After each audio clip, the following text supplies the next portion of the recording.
Are you ready to know what you know about what women can do that influence history? Well, this is the right place for you. This is your host for today, Miss Geraldine I. Husay, and welcome to Women's Power Show. My podcast for today is all about the contribution of Miss Elenor Roosevelt to the history of USA.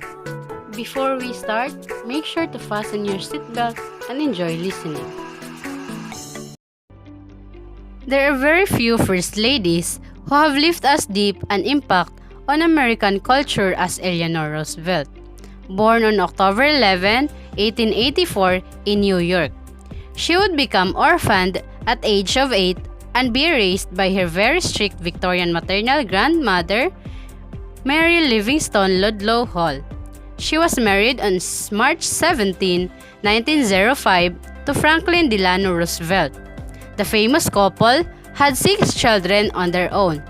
Elenor is remembered for a life filled with numerous accomplishments and prolific works. Elenor was the very First Lady to ever hold a press conference, and she held it with an all-woman press corps, which gave a great deal of prestige to the women White House correspondents who were able to cover issues concerning national and international affairs as presented by the First Lady.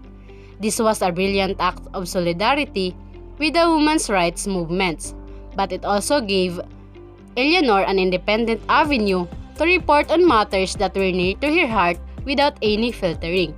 This act marked the beginning of her becoming politicized. She was the author of the United Nations Declaration of Human Rights.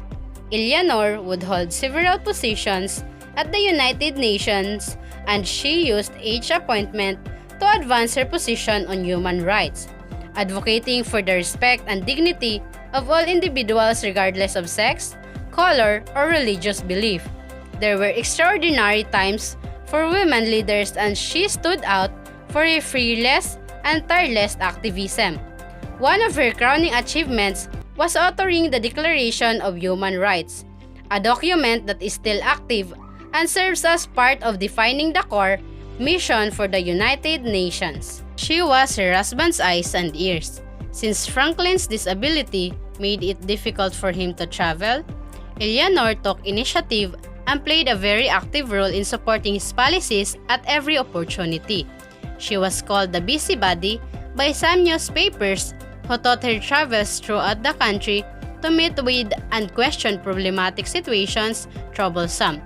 Undeterred, Elenor assumed her responsibilities with great enthusiasm and encouragement from the American public.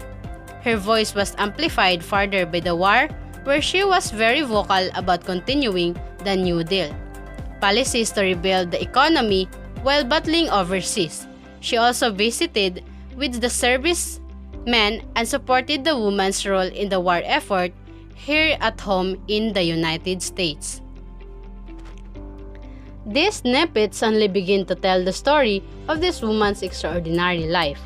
Her achievements, her writings, everything she has done as a person, spans hundreds of pages in volumes that attempt to document her life for future readers. What should be understood is that she never waited things to happen, she made them happen by a simple mantra: the future is literally in our hands to mold as we like. But we cannot wait until tomorrow. Tomorrow is now. That sense of urgency would guide her to pack as much as she could into every single day, and the evidence of that is her larger-than-life legacy, which will live forever.